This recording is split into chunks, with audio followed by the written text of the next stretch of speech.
La grandeur d'une personne est déterminée par ses pensées. Cette vérité intemporelle a été maintes fois prouvée par la vie de personnes qui ont réussi comme Elon Musk, Steve Jobs et Jeff Bezos. Napoléon Hill, dans son célèbre livre « Réfléchissez et devenez riche », a déclaré « Ce que vous pensez, vous le devenez ». Mais si cela est vrai, pourquoi tant de personnes ont-elles du mal à réussir? Ne pensent-elles pas à leur avenir? Ne parviennent-elles pas à voir leur propre potentiel? L'histoire d'aujourd'hui vous permettra de trouver les réponses à ces questions et de vous apprendre une leçon importante. Alors, restez avec nous jusqu'à la fin. Je vous promets que cette vidéo en vaudra la peine. Il était une fois un mendiant dans une gare très fréquentée. Chaque jour, il survivait en demandant des bras aux passagers qui attendaient leur train. Un jour, alors qu'il mendiait, il remarqua un homme d'affaires bien habillé qui montait sur le quai. Voyant son costume coûteux et sa posture assurée, le mendiant pensa « Cet homme doit être vraiment riche. Si je lui demande de l'argent, il me donnera sûrement une somme généreuse. » Avec cet espoir, le mendiant s'approcha de l'homme d'affaires et lui tendit la main.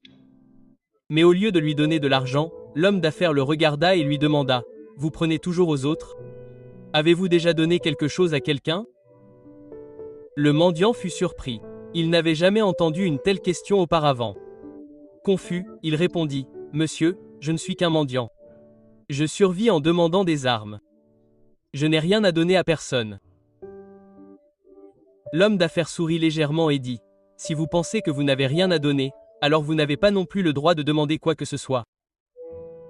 Je suis un homme d'affaires. Je crois à l'échange. Si vous pouvez m'offrir quelque chose, je peux vous donner quelque chose en retour. Mais si vous n'avez rien à donner, je ne peux rien vous donner non plus. » Sur ce, l'homme d'affaires monta dans son train et partit. Le mendiant resta là, abasourdi. Il ne cessait de répéter les paroles de l'homme d'affaires dans sa tête. « Je mendie depuis si longtemps, mais personne ne m'avait jamais dit ça auparavant. » Il n'était pas impoli, mais il disait la vérité. Si je ne peux rien offrir en retour, alors pourquoi les gens devraient-ils me donner quelque chose?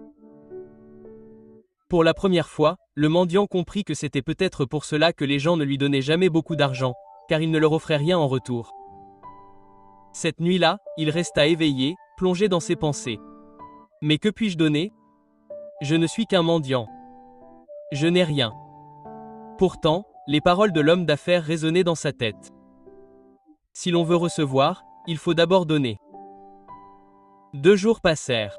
Le mendiant ne demanda d'argent à personne. Il était trop occupé à réfléchir.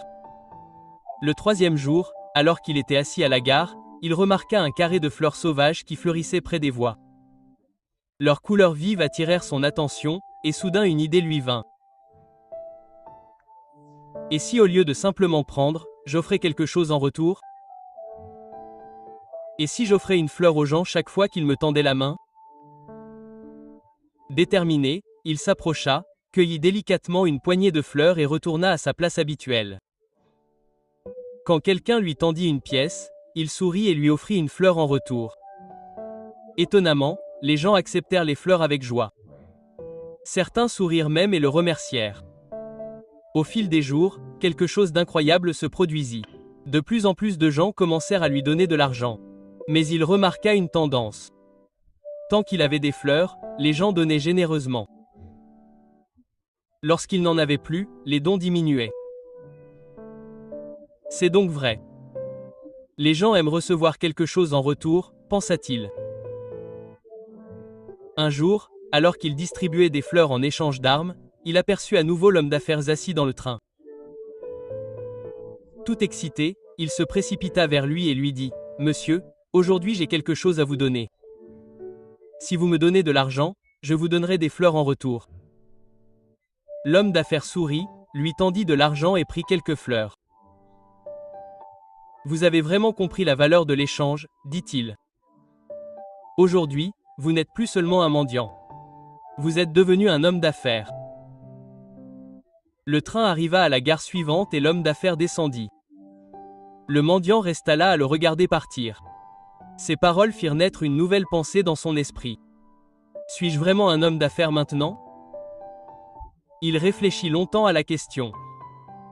Puis soudain, il réalisa quelque chose. Je connais désormais le secret du succès. Je ne suis pas qu'un mendiant. Je suis un commerçant. Les gens ne me donnent pas d'argent par pitié. Ils paient pour les fleurs que je leur offre. Cela signifie que j'ai une entreprise. Excité, il prit une décision audacieuse. Ce jour-là, il quitta la gare et ne revint plus jamais en mendiant. 6 mois plus tard, dans la même gare, 2 hommes bien habillés se rencontrèrent. Ils échangèrent une poignée de main, mais l'un d'eux eut un regard curieux. « Est-ce que je vous connais » demanda l'un des hommes. L'autre sourit et répondit « Oui, nous nous sommes déjà rencontrés 2 fois. Ici même, dans ce train. » Le premier homme fronça les sourcils, essayant de se souvenir. Puis ses yeux s'écarquillèrent de surprise. « Attends, c'est toi le mendiant, celui à qui j'ai refusé de donner de l'argent, et puis après je t'ai acheté des fleurs. » L'ancien mendiant rit. « Oui, c'était moi, mais aujourd'hui, je ne suis plus un mendiant. Je dirige une entreprise de fleurs prospère et je voyage pour la développer davantage. » L'homme d'affaires était stupéfait. « C'est incroyable. Qu'est-ce qui a changé ?» Le vendeur de fleurs a souri. « Vous m'avez appris l'une des plus grandes vérités de la vie. On ne reçoit que lorsque l'on donne. » Ce jour-là, j'ai réalisé que je n'avais jamais vraiment été un mendiant. J'étais un homme d'affaires depuis le début. Il fallait juste que je me voie comme ça. Les 2 hommes se sont à nouveau serré la main, désormais en tant qu'égaux. Puis ils sont montés dans leur train en direction de leurs avenirs respectifs. La vie est façonnée par la façon dont nous nous voyons. Si vous pensez que vous êtes petit, vous resterez petit. Mais si vous reconnaissez votre potentiel intérieur, vous pouvez atteindre la grandeur. Alors ne vous limitez pas. Voyez-vous comme quelqu'un de fort, capable et qui réussit. Car lorsque vos pensées changent, votre avenir change aussi. Si vous aimez cette histoire, mettez un pouce bleu. Commentez ci-dessous ce que vous avez appris et partagez-le pour inspirer les autres.